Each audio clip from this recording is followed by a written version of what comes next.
खून है सस्ता महंगा है पानी, हर रोज इलेक्शन आते हैं। खुशहाली का ये आलम है कि देश के आधे बच्चे भूखे ही सो जाते हैं। नेताओं का पेट भरा है, नेताओं का पेट भरा है बड़े बड़े घोटालों से, और जनता भूखी मर रही है आजादी के 78 सालों से। सच मान लीजिए कि चेहरे पे धूल है, सच मान लीजिए कि चेहरे पे धूल है, इल्जाम आईनों पे लगाना फजूल है। दोस्तों, मैं बात कर रहा हूं वाड्रा की, जो गांधी परिवार के दामाद हैं। याद होगा दोस्तों कि 2008, 9, 10 में वाड्रा जी बड़े चर्चा में रहे। इन पे एक बहुत बड़ी जमीन का घोटाला था।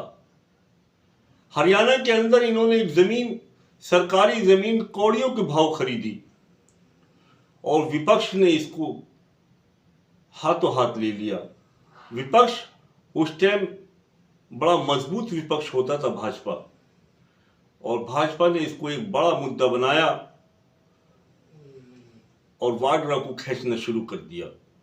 अब चूंकि वाड्रा राजशाही घराने के दामाद थे, उस वक्त इन पर कोई कार्रवाई मुमकिन नहीं थी, परंतु विपक्ष ने घेरने में कोई कसर नहीं छोड़ी थी।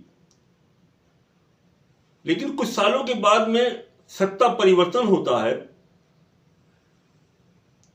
हरियाणा के अंदर भी राज्य सरकार बीजेपी की आ जाती है, सेंटर के अंदर भी बीजेपी की सरकार आती है। तो बड़ी अजीब बात मैं आपको बतलाने चाह रहा हूं कि वाड्रा जी पर आज तक कोई कार्रवाई नहीं हुई। तो इसके पीछे क्या कारण है, क्यों कार्रवाई नहीं हुई? क्योंकि जो जमीन वाड्रा जी ने जो बिचौलिए थे या खरीदी थी, वो डीएलएफ कंपनी को बेची, और डीएलएफ कंपनी ने 170 करोड़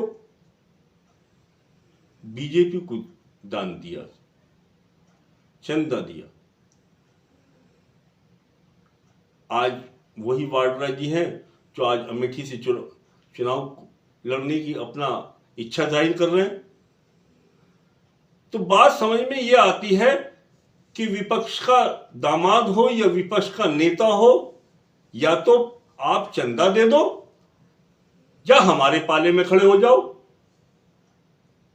आपके ऊपर कोई कार्रवाई नहीं होगी, कोई ईडी नहीं आएगी, कोई सीबीआई नहीं आएगी। यानी हमाम में सारे ही नंगे हैं।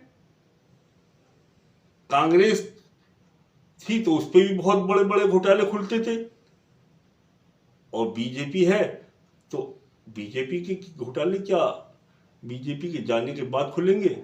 लेकिन जनता की अदालत में आज पूरा, जनता की अदालत में सारे दल आज खड़े हैं, और जनता इसको भली भांति महसूस कर रही है कि कौन कितना बड़ा घोटाला कर रहा है। इलेक्टोरल बोर्ड का घोटाला जब खुला तो पूरी भारत की जनता हैरत में रह गई कि धर्म की आड़ में राजनीति करने वाले लोग भी इतना बड़ा घोटाला करते हैं। क्यों नहीं करी भाजपा ने आज तक वाड्रा के खिलाफ कार्रवाई? कैसे साहस हो गया उसका अमेठी से चुनाव लड़ने का? कैसे उसने अपनी इच्छा जाहिर कर दी? तो दोस्तों, एक ही थैली के छट्टे बट्टे हैं, और ये लोग सिर्फ जनता को बेवकूफ बनाते हैं और अपना काम सीधा करते हैं। तो संक्षिप्त में मैंने आपको ये खुलासा किया। आपको ये मेरी बात पसंद आई हो, ये वीडियो पसंद आई हो, तो इसको लाइक करें, सब्सक्राइब करें, दोस्तों में शेयर करें। जय हिंद, जय भारत।